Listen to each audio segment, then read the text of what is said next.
이제 결혼한 지 2년이 조금 지난 저희 가정에는 결혼할 때 장인 장모님께서 주신 화분이 하나 있습니다. 유일하게 저희 집에 초록색 빛깔 나는 이 생명체인 이 화분은 저희가 이전에 살고 있던 집에서, 그리고 또 이사 와서 지금 살고 있는 집에서 저희들이 지금 계속해서 기르고 있습니다. 저와 저희 아내는 아직 화분이나 꽃을 잘 기르는 습관이 몸에 배어 있지 않아서 사실 이 화분을 성공적으로 기르지는 못했지만 그래도 근근히 살아갈 수 있도록 잘 관리하고 저희들이 그렇게 길러왔습니다. 근데 얼마 전 집안 청소를 하다가 오랜만에 이 화분이 제 눈에 다시 들어오게 되었는데 옛날과는 다르게 많이 힘이 없어 보이고 많이 병이 들어있는 모습을 발견했습니다. 몇 달 동안 저와 아내가 제대로 신경을 쓰지 못하자 이 화분이 힘도 없고 시들시들해져 버린 것입니다. 다시 한번 이 화분을 주목하게 되었을 때야 비로소 지금 이 화분이 죽어가고 있구나, 이걸 제가 깨닫게 된 것이죠. 그 장인 장모님께서 화분을 주실 때 이 기르는 방법을 하나 말씀해 주셨습니다. 일주일에 물을 한 번만 주면 된다는 것입니다. 그래서 성실하게 저희가 일주일에 물을 한 번씩 주었지만 그 사이에 병이 들어버리니 저희 집 화분 이야기, 저는 오늘 설교를 이 화분 이야기로 시작을 하고 싶습니다. 오늘 설교는 구약 성경 가운데 첫 번째 소선지서인 호세아서 이야기입니다. 호세아서는 책 이름 그대로 호세아라고 하는 선지자가 선포한 메시지입니다. 이 호세아 선지자가 사역을 하던 시기는 이스라엘이 가나안 땅에 정착한 이후에 사사 시대를 지나 사울과 다윗과 솔로몬의 이 통일왕국을 지나 400년간 되는 분열왕국의 거의 마지막쯤에 벌어진 시대입니다. 북이스라엘의 왕 그리고 남유다의 왕, 각자 북이스라엘은 여로보암 2세로부터 이 호세아 선지자와 동명이인인 호세아 왕까지의 이 시기, 같은 시기에 남쪽에는 우시아부터 히스기야까지의 이 시기에 호세아 선지자가 활동을 하였던 것입니다. 이 유다의 우시아 왕과 이 북이스라엘의 여로보암 2세가 통치하였던 그 시대는 사실 두 나라가 모두 굉장히 막강한 힘을 가졌던 시대입니다.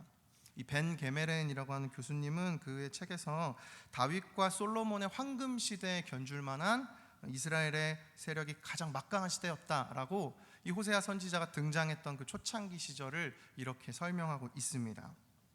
그들의 영토는 그들이 역사 가운데 차지하였던 영토 중에 가장 넓었고 그들이 가지고 있는 재력은 아주 부유한 그러한 시대였던 것이죠. 그러나 온 백성이 함께 골고루 부를 누렸던 것은 아닙니다. 부유한 사람들은 더욱 부유한 삶을 살았고 가난한 자들은 더욱더 가난한 삶을 살았던 이 빈익빈 부익부 현상이 아주 심각했던 시기가 이 시기였습니다. 하지만 분명했던 사실은 호세아 선지자가 사역했던 이 시기가 남유다와 이 북이스라엘이 아주 강력한 힘을 지녔다는 시기였다는 사실은 분명한 사실입니다.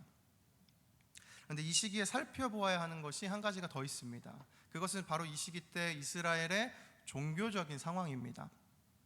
강한 부를 누리던 이 시기에 이스라엘의 지배계층들은 외부에 있던 다른 나라의 우상들을 데리고 들어와 이 자신들이 섬겼던 하나님 이 신앙과 혼합시켰습니다. 그래서 이스라엘 내에 있던 길갈과 베델 성소에서 하나님께만 예배를 드리고 섬긴 것이 아니라 다른 이방신들을 섬기는 일들도 벌어지게 된 것이었습니다. 이 시대에 만들어진 동상에 사마리아의 여호와와, 사마리아는 북이스라엘을 의미하는 겁니다. 여호와와 그의 아내 아세라가 너를 축복하기를 원한다, 이와 같은 표현을 통해서 이 시대가 얼마나 종교 혼합주의에 빠져 있었는가 우리는 다시 한번 생각해 볼 수 있습니다.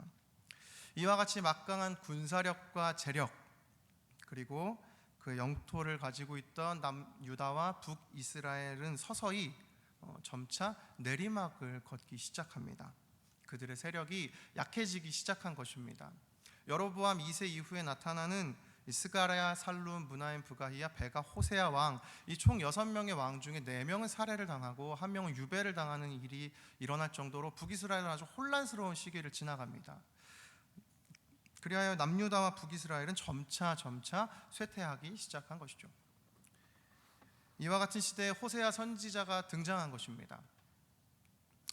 이 호세아서는 크게 두 부분으로 되어 있습니다. 1장부터 3장까지의 이야기는 이 호세아 선지자와 결혼한 고멜 이 여자와의 이야기가 기록되어 있고, 4장부터 14장까지에는 하나님께서 이스라엘 백성들을 향한 심판과 책망과 이 회개의 메시지가 적혀 있습니다. 첫 부분에 등장하는 호세아 선지자와 이 고멜의 이야기는 사실 하나님과 이스라엘의 상징적인 이야기입니다. 하나님께서 명령하셔서 음란한 이 몸판이 여자인 고멜과 결혼하라고 하는 그 명령에 순종함으로 그를 아내로 맞아들이지만, 다시 고멜은 이윽고 자신의 본업으로 돌아갑니다. 그런 여자를 다시 호세아는 제 값을 주고 다시 자신의 아내로 데려오는 이 이야기를 통해서 하나님께서는 자신을 사랑하였지만 이방신들도 사랑하였던 이스라엘 백성에 대한 그분의 사랑을 상징적으로 이 메시지 안에 담겨 보여주고 계신 것이죠. 그 이후 호세아서의 두 번째 부분을 통해서 호세아 선지자는 이스라엘 백성들을 향한 하나님의 메시지를 들려줍니다.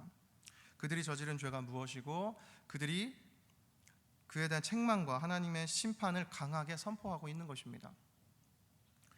그 가운데 저희가 읽은 오늘 본문은 하나님의 심판의 이 메시지 거의 결말에 해당하는 부분입니다. 오늘 말씀을 통해 하나님께서는 이스라엘 백성들에게 그분이 무엇을 요구하고 계신지 분명히 우리들에게 들려주고 있습니다. 오늘 본문 9절과 10절 말씀을 저희 함께 읽겠습니다. 시작. 이스라엘아, 내가 기브아 시대로부터 범죄하더니 지금까지 죄를 짓는구나. 그러니 범죄한 자손들에 대한 전쟁이 어찌 기브아에서 일어나지 않겠느냐. 내가 원하는 때에 그들을 징계하리니 그들이 두 가지 죄에 걸릴 때에 만민이 모여서 그들을 치리라. 호세아 선지자는 이스라엘 백성들을 향해 다음과 같이 선포합니다. 너희가 기브아 시대부터 지금까지 계속해서 죄를 짓고 있다. 여기에 나타난 이 기브아 시대는 이스라엘 역사 가운데 가장 혼란스러웠던 그 사사시대의 마지막 부분, 이 기브아 주민들이 레위인의 첩을 윤관하는 이야기가 벌어졌던 그때를 의미하는 것입니다. 그때는 왕이 없으므로 자기 소견에 옳은 대로 행하던 시대입니다. 그런데 호세아는 그 시대부터 지금까지 다윗을 지나 솔로몬을 지나 통일왕국을 지나 분열왕국에 이르는 이 600여 년이 되는 이 시기 동안 너희들은 계속해서 죄를 짓고 있다, 이렇게 지금 선포를 하고 있는 것입니다. 그 죄로 인해서 너희에게 곧 전쟁이 임할 것이다, 아주 심판의 메시지를 들려주고 있죠. 그런데 기브아 지역은 이처럼 윤리적인 타락뿐만이 아니라 이스라엘 백성들이 가지고 있었던 막강한 군사력을 의미하기도 합니다. 사울 시대의 기브아를 중심으로 그 막강한 군사력이 있었던 것처럼 북이스라엘에 있었던 이 기브아 지역이 그들이 가지고 있던 군사력, 그 나라가 가지고 있던 권력, 힘을 상징하고 있는 것입니다.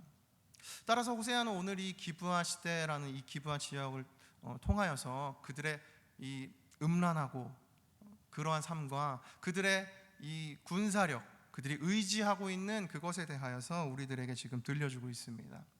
또한 10절에서 호세아는 하나님께서 두 가지 죄를 이스라엘이 저질렀다고 선포합니다. 여기서 말하는 두 가지 죄는 성경에 분명하게 나와 있지는 않지만 이 표준세 번역은 이 10절을 이렇게 설명했습니다. 나 주를 떠나고 우상을 섬긴 이 두 가지 죄를 이스라엘 백성들이 저질렀다, 성경이 이렇게 말을 하고 있습니다. 이렇게 해석한 것을 볼 때 적어도 이스라엘 백성들이 하나님만을 예배하지 않고 우상 숭배를 했던 이 종교 혼합주의에 빠져 있던 그것을 책망하는 것임을 분명히 우리는 알 수 있는 것이죠. 따라서 우리는 9절과 10절을 통해서 현재 이스라엘 백성의 상태, 곧 이들의 삶이 음란함 가운데 빠져 있었고 이들의 삶이 하나님만 의지하는 것이 아니라 그들이 가지고 있던 이 군사력, 그들이 가지고 있던 힘, 세상 권세에 대해서 이야기를 하고 있는 것입니다. 11절은 이어 이스라엘 백성들의 또 다른 모습을 우리에게 들려줍니다. 우리 11절 말씀 함께 읽겠습니다. 시작. 에브라임은 마치 길들인 암소 같아서 곡식 밟기를 좋아하나 내가 그의 아름다운 목에 멍에를 메우고 에브라임 위에 사람을 태우리니 유다가 밭을 갈고 야곱이 흙덩이를 깨뜨리리라. 호세아는 11절을 통해 또다시 은유적인 표현을 우리들에게 들려줍니다. 이스라엘 백성들이 마치 곡식을 밟는 소와 같다는 것입니다. 그런데 여기에 문제가 하나 있습니다. 이 본문에 드러난 이 소는 원래 그가 해야 하는 일은 밭을 갈고 일을 해야 하는 것이 그의 역할입니다. 그런데 오늘 본문에 호세아가 표현한 소는 곡식 밟기를 좋아하는 소라고 이야기를 하고 있습니다. 여기에 묘사된 이 소는 지금 일을 하고 있는 것이 아니라 추수를 다 마친 이후에 그 곡식을 밟으며 그 추수 누리기는, 이 수확을 즐기는 것만을 원하는 소라는 것을 이야기를 하고 있습니다. 자신이 감당해야 하는 일은 감당하지 않은 채 자신이 누리고 싶은 것만 즐기기를 원하는 이스라엘 백성들의 모습을 오늘 11절에서 호세아는 이 소를 통하여서 이렇게 묘사하고 있는 것입니다. 저는 9절부터 11절 말씀을 통한 이스라엘 백성들의 모습을 살펴보며 이스라엘의 모습이 결코 우리의 모습과 멀지 않다는 것을 깨달았습니다. 오늘 살아가신 여러분의 모습은 어떤 모습으로 하루를 살아가고 계십니까? 오늘 이스라엘 백성들은 9절부터 11절 말씀을 통해 음란한 삶을 살고 그들이 가지고 있는 권력을 의지하고 그리고 그들이 누리고자 하는 것만 즐기는 그와 같은 삶을 살고 있다 말합니다. 우리의 삶은 어떻습니까? 하나님 앞에 서면 드러나게 되고 나만이 알게 되는 그 음란한 마음의 찔림을 여러분 경험하지 않으셨습니까? 하나님 사랑하고 찬양하고 의지한다 하지만 여러분 삶을 살아가시는 방법을 생각해 보면 여러분은 하나님의 방법대로 살아가고 계십니까? 아니면 세상 가운데 승리할 수 있고 성공할 수 있는 그 힘을 의지하며 살아가고 계십니까? 혹은 하나님 내게 주시는 거룩한 부담감, 특별히 블레싱 집회 같은 이때 복음을 전해야 하는 그 하나님의 부담감, 하나님 명령에 순종하기보다는 그저 교회와 내가 은혜 누리고 내가 교회 와서 누림 얻는 그것만을 위하여 혹시 신앙생활하고 계시지 않으십니까? 저는 이스라엘 백성들을 보면서 어떤 사람도 이스라엘을 비난할 만한 사람이 없다 생각했습니다. 우리의 삶의 어떤 부분은 이 부분에 걸리지 않는 부분이 없기 때문입니다. 그런데 제가 호세아를 읽던 도중 이스라엘 백성들의 모습 가운데 정말 무서운 모습을 하나 발견했습니다. 호세아 8장 11절부터 13절은 그걸 선명하게 우리에게 보여줍니다. 에브라임은 죄를 위하여 제단을 많이 만들더니 그 제단이 그에게 범죄하게 하는 것이 되었도다. 내가 그를 위하여 내 율법을 만 가지로 기록하였으나 그들은 이상한 것으로 여기도다. 그들이 내게 고기를 제물로 드리고 먹을지라도 여호와는 그것을 기뻐하지 아니하고 이제 그들의 죄악을 기억하여 그 죄를 벌하리니 그들은 애굽으로 다시 가리라. 무엇보다 무서운 것은 이스라엘 백성들이 그들이 살아가는 삶 가운데 계속해서 하나님께 예배를 드리며 살았다는 것입니다. 그들이 끊임없이 하나님 앞에 제단을 드리고 제물을 드려 하나님 앞에 예배를 드렸다는 것이에요. 그런데 그들은 동시에 하나님께 예배하며 하나님만 예배한 것이 아니라 세상의 권력을 의지하고 음란한 삶을 살아가고 편안하고 안락한 삶만 살아갔다는 것입니다. 이 말씀은 믿는 우리를 다시 돌아보게 만듭니다. 이 수요 예배에 나아오셔서 예배 드리시는 여러분의 삶에 하나님의 축복이 함께 하시기를 축복합니다. 그러나 조심하십시오. 여러분 살아가시는 하나님을 예배하는 삶이 어쩌면 하나님만 예배하는 삶이 아니라 어쩌면 하나님도 예배하는 삶일지도 모릅니다. 우리 오늘 이 말씀을 통하여서 하나님의 그 분명한 경고의 메시지를 들을 수 있어야 합니다. 이처럼 하나님을 멀리하고 움직이지 않는 이스라엘 백성들을 향하여서 하나님은 오늘 이 본문을 통하여서 하나님이 요구하시는 것이 무엇인지 우리들에게 들려줍니다. 12절 말씀을 함께 읽겠습니다. 시작. 너희가 자기를 위하여 공의를 심고 다시 한번 읽겠습니다. 12절 시작. 너희가 자기를 위하여 공의를 심고 인애를 거두라. 너희 묵은 땅을 기경하라. 지금이 곧 여호와를 찾을 때니 마침내 여호와께서 오사 공의를 비처럼 너희에게 내리시리라. 하나님은 이스라엘 백성들에게 두 가지를 요구하십니다. 첫째, 공의를 심어라. 둘째, 묵은 땅을 기경하라. 창세기 18장 19절에서 하나님은 아브라함에게 이렇게 말씀하십니다. 여호와의 도를 지켜 의와 공도를 행하게 하려고 그를 택하였다. 즉 공의란 하나님의 뜻을 따라 사는 삶을 의미합니다. 하나님의 뜻대로 살아가는 것을 의미하는 것이죠. 하나님의 도, 하나님의 뜻을 따라 살아가는 삶을 회복하는 것이 이스라엘 백성들에게는 그들의 삶의 악함을 제거하고 공의를 심는 일이었습니다. 둘째, 하나님이 묵은 땅을 기경하라고 말씀하셨습니다. 여기에 사용된 기경한다라는 단어는 이 땅 가운데 문제 있는 부분을 고친다는 뜻이 아닙니다. 전체 밭을 갈아엎는 것을 의미합니다. 따라서 하나님은 지금 이스라엘 백성들의 오랜 신앙 습관과 관습들 안에서 그 모든 것을 기경하여 자신들의 악함을 제하고 하나님의 뜻을 따라 살아가는 이 공의를 심으라, 이들에게 지금 말씀하고 있는 것입니다. 이를 호세아는 뒤이은 말씀에서 지금이 곧 여호와를 찾는 때니 라는 표현으로 말하고 있습니다. 그러므로 우리는 오늘 본문이 우리들에게 던지는 메시지가 무엇인지 발견할 수 있습니다. 그것은 호세아가 살던 그 시대, 이 나라 가운데 막강한 부가 있었고 전성기를 누리고 있었고 그들이 누리는 수많은 어떤 세상의 번영이 있었고, 그렇지만 그들 가운데 하나님만 예배하던 그들의 신앙에서 이제 그들이 하나님도 예배하는 변질되어 버린 신앙이 되었다는 것입니다. 오늘 그들에게 하나님께서는 필요한 것이 무엇인가?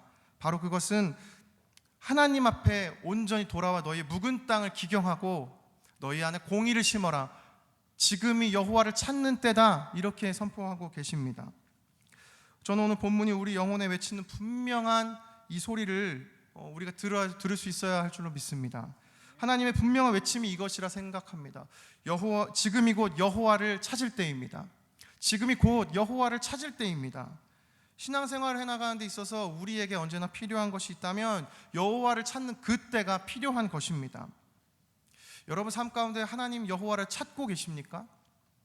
아니면 하루를 살아가는 동안 많은 고민과 생각 가운데 사로잡혀 있으셔서 분주함 가운데 하나님을 그저 흘려보내고 계신 건 아니십니까?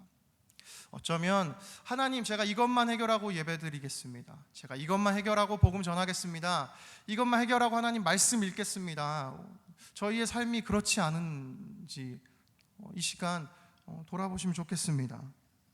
오늘 하나님 우리에게 분명하게 말씀하고 계십니다. 여호와를 찾을 때니, 여호와를 찾을 때니. 호세아는 여호와를 찾는 것이 무엇인지 그가 저술한 호세아서 가운데 이렇게 얘기합니다. 4장 1절과 6절 말씀에 이스라엘 자손들아 여호와의 말씀을 들으라. 여호와께서 이 땅 주민과 논쟁하시나니 이 땅에는 진실도 없고 인애도 없고 하나님을 아는 지식도 없고. 6절에 내 백성이 지식이 없으므로 망하는도다. 내가 지식을 버렸으니 나도 너를 버려 내 제사장이 되지 못하게 할 것이요 내가 내 하나님 율법을 잊었으니 나도 내 자녀들을 잊어버리리라. 아멘. 오늘 호세아는 이스라엘 자손들이 하나님에 대한 지식이 없으므로 망한다고 선포합니다. 여기에 쓰인 하나님을 아는 지식이라고 사용된 단어는 다 아시는 것처럼 우리의 생각, 우리의 머리로만 하는 지식을 의미하는 것이 아닙니다.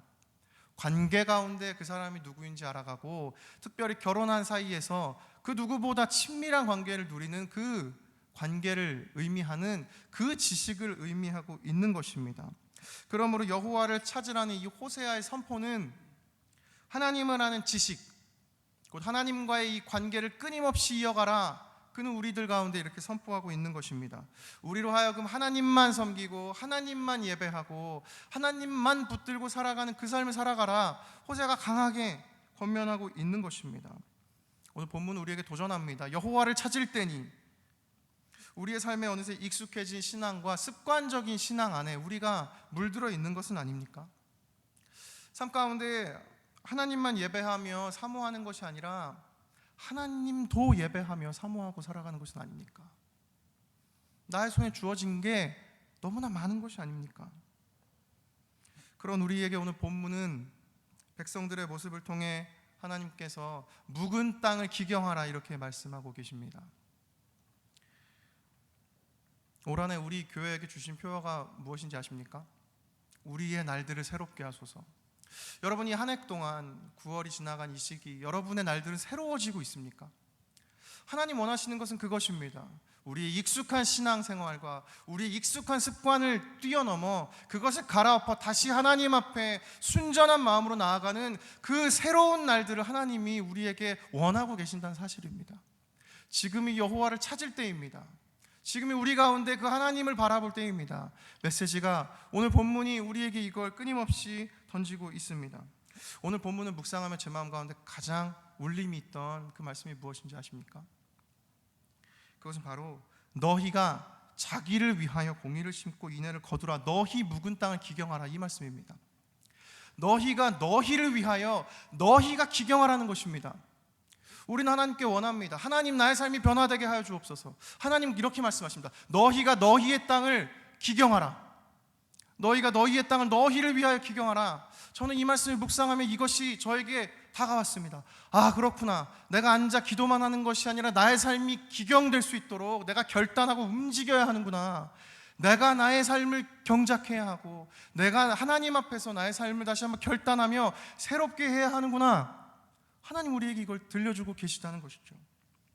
그저 곡식 밟는 소처럼 그 추수만 누리라고 하는 것이 아닙니다. 하나님, 너희가 행해야 할 그 일을 행하라는 것이죠. 결단하십시오. 움직이십시오. 다른 것이 아니라 하나님 말씀을 붙들며 나아가십시오. 그 삶을 결단하고 하나님을 아는 이 지식을 사모하며 나아갈 때 하나님이 우리에게 주시는 은혜가 있습니다. 12절에 하나님께서 공의를 심으면 인애를 거둔다라 말씀하십니다. 여기에 사용된 인애라는 단어는 여러분 잘 아시는 단어입니다. 하나님의 자비, 하나님의 사랑, 은혜, 헤세드라고 하는 단어죠. 즉 우리가 우리의 삶을 결단하고 우리의 삶을 기경하면 하나님이 주님의 사랑을 풍성하게 부어주신다는 것입니다. 하나님의 은혜를 주신다는 것입니다. 마침내 여호와께서 오사 공의를 비처럼 내리시겠다는 것이에요. 이 부분의 해석은 사실 이 호세아서가 오랜 시절 이렇게 필사되어 전달되면서 해석이 분분합니다. 어떤 해석은 다르고 어떤 해석도 다릅니다. 그러나 중요한 것이 있다면 분명한 것 한 가지는 이스라엘 백성들이 자신들이 하나님의 지식을 붙들고 결단하기로 마음 먹으면 하나님이 그들을 반드시 도와주시겠다는 뜻을 의미합니다. 너희가 너희 땅을 기경하면 반드시 내가 너희에게 비를 내려주시겠다. 공의를 내가 너희 가운데 허락해 주겠다. 이거 하나님께서 말씀해 주고 계신 것입니다. 이 하나님의 마음이 느껴지십니까? 이 하나님의 사랑이 느껴지십니까? 호세아서는 심판의 메시지로 가득하지만 그 하나님의 사랑이 드러나는 그 어떠한 책보다도 그 하나님의 사랑이 우리 가운데 전달되어진 책입니다. 하나님의 사랑을 잘 나타내는 구절이 있습니다. 호세아서 11장 8절 제가 읽어드리겠습니다.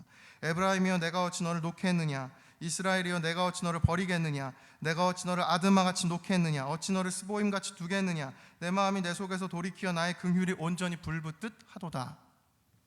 하나님을 떠나고 우상을 숭배한 이스라엘 백성들을 하나님은 여전히 내가 너를 어떻게 놓겠느냐? 내가 너를 어떻게 잊어버리겠느냐? 하나님이 이렇게 말씀하고 계신 것입니다. 하나님의 이 외침이 여러분 마음에 들리십니까? 아멘. 하나님의 이 마음을 호세아는 자신의 책 마지막에 정말 아름답게 잘 적어 놓았어요. 저희 마지막으로 이 호세아 14장 4절부터 8절까지의 말씀,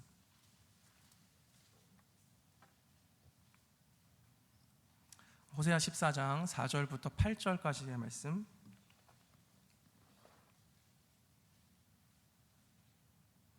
함께 읽겠습니다. 시작. 내가 그들의 반역을 고치고 기쁘게 그들을 사랑하리니 나의 진노가 그에게서 떠났음이니라.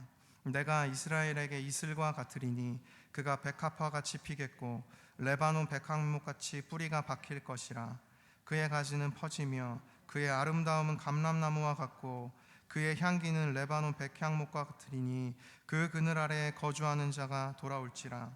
그들은 곡식같이 풍성할 것이며 포도나무같이 꽃이 필 것이며 그 향기는 레바논의 포도주같이 되리라. 에브라임의 말이 내가 다시 우상과 무슨 상관이 있으리요 할지라. 내가 그를 돌아보아 대답하기를 나는 푸른 잣나무 같으니 내가 나로 말미암아 열매를 얻으리라 하리라. 이 마지막 표현은 하나님의 사랑이 깊이 묻어난 표현입니다. 이스라엘은 종교 혼합주의로 인하여서 그때 당시 우상들을 숲속 가운데서 잣나무와 백향목 아래에서 제사를 지내고 나무를 사용해서 우상을 섬겼습니다. 하나님은 이스라엘 백성들에게 8절 말씀을 통해서 내가 너희들에게 푸른 잣나무같이 될 것이니 너희가 나를 예배하면 의의 열매를 맺게 하겠다. 이것은 너희가 섬기던 그 우상처럼 너희가 우상을 바라보던 마음으로 나를 바라봐도 좋다. 그 잣나무 보던 것처럼 내가 너희의 잣나무가 되어줄 수 있다. 다만 나만 사랑하고 섬겨주면 내가 너희들에게 의의 열매를 주겠다. 하나님 그분 자신의 거룩함과 하나님 그분의 영광스러움조차도 이스라엘 백성들이 섬긴 그 우상에 빗대어 내가 그들처럼 너희들에게 될 수 있으니 너희들 그럼에도 불구하고 나만 예배해 달라고 하나님의 이 사랑이 이 말씀 가운데 묻어 있는 것입니다. 이 얼마나 따뜻한 하나님의 사랑이 묻어 있는 표현 아닙니까?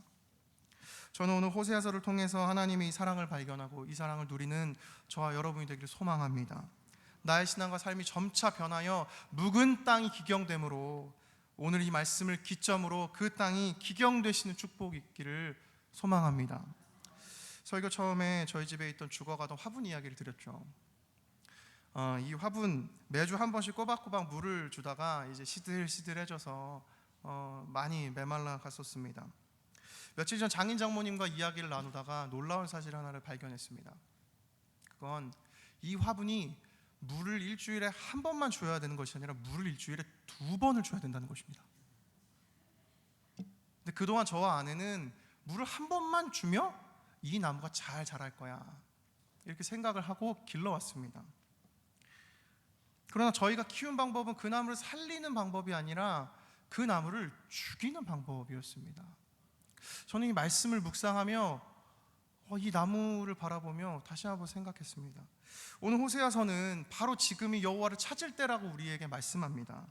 하나님 앞에 내가 걸어가는 이 신앙이 이 정도면 나의 영혼 가운데 충분하겠지, 일주일에 한 번만 물을 주면 나의 영혼이 잘 자라나겠지, 우리는 어쩌면 그렇게 살아가고 있는지도 모릅니다. 그러나 하나님이 오늘 이 말씀을 통하여 우리들에게 선포하십니다. 지금이 곧 여호와를 찾을 때니. 오늘 이 말씀을 통하여 어쩌면 우리의 신앙이 오랜 신앙의 습관에 따라 그저 익숙함 가운데 있는 것은 아닌가, 하나님을 만났던 그 감격이 잊혀져 있는 것은 아닌가, 그저 내 머리로만 믿고 있는 것은 아닌가. 오늘 하나님은 우리에게 그것을 다시 한번 경고해 주고 계신 것입니다. 여러분, 저희 집 화분은 물을 2번 주기 시작하자 살아납니다. 이제 조금씩 파릇파릇해지고 있습니다. 마찬가지입니다. 여호와를 찾을 그때 우리가 다시 한번 하나님 앞에 나아가 우리의 묵은 땅을 기경하고 우리의 영혼 가운데 공의를 심으며 하나님의 뜻에 순종하며 살아갈 때, 그때 우리의 영혼이 다시 회복될 줄로 믿습니다. 지금이 곧 여호와를 찾을 때입니다. 지금이 곧 여호와를 찾을 때입니다. 하나님 우리에게 들려주신 이 말씀 붙들고 이 순간 다시 한번 우리의 삶을 돌아보시면서 한 해 우리 가운데 주셨던 이 말씀처럼 우리의 날들이 새롭게 되는 은혜가 저와 여러분에게 이 한 해 동안 평생에 함께 하시기를 예수님의 이름으로 축복합니다. 함께 기도하겠습니다. 하나님 아버지, 오늘 말씀을 통해 이스라엘 백성의 모습 가운데 우리의 모습을 발견하게 하시고 우리의 삶에 여호와를 찾는 때가 필요함을 들려주시니 감사합니다. 하나님, 오랜 신앙을 통해 묵어있는 우리의 잘못된 습관과 삶의 모습이 있다면 오늘 그것을 깨닫게 하시고 그 삶을 기경함으로 새롭게 되어 하나님이 허락하시는 은혜와 사랑을 풍성히 누리는 저희 모두 되게 하여 주옵소서. 하나님 말씀을 사모함으로 우리의 삶에 하나님을 아는 지식이 날로 더해가도록 하나님 함께하여 주옵소서. 하반기 진행되는 많은 사역들이 있습니다. 전교인 소풍, 블레싱 축제 등 하나님 허락하신 많은 사역들이 주의 은혜 가운데 진행되게 하시고 무엇보다 올가을 전도 축제 가운데 큰 은혜를 부어주셔서 하나님을 모르는 영혼들이 이 자리로 나와 영적인 기쁨과 구원의 감격을 누리는 영적인 잔치가 되게 하여 주옵소서. 이야기학교가 캠프 중에 있습니다. 남은 일정 가운데에도 하나님께서 함께하여 주시고 안전 지켜주시고 돌아온 날까지 보호하여 주셔서 이 기간 통해 더욱 풍성한 하나님의 사랑을 누리고 돌아오는 은혜 허락하여 주옵소서. 예수가족교회를 위해 기도합니다. 하나님, 그곳 가운데 세우신 주님의 교회이오니 하나님 복음 붙들고 나아가는 때마다 하나님 담대하게 하시고 하나님의 능력을 허락하셔서 그 교회 가운데 하나님께서 예비하신 은혜를 풍성히 누리며 나아가는 주님의 교회 되게 하여 주옵소서. 사랑하는 담임 목사님 가운데 언제나 영육간의 강건함을 주시고 특별히 오늘 뉴질랜드 부흥회로 출국하시는데 모든 일정이 하나님 섭리 가운데 진행되도록 함께하여 주옵소서. 하나님께서 귀하게 사용하셔서 집회 가운데 큰 은혜가 있게 하시고 하나님만 영광 받으시는 집회들 되게 하여 주옵소서. 우리의 묵은 신앙과 마음을 기경하기를 결단하며 하나님을 찾을 때 우리를 주관하시고 인도하신 하나님을 온전히 신뢰하오며 우리 주 예수 그리스도의 이름으로 기도드립니다. 아멘.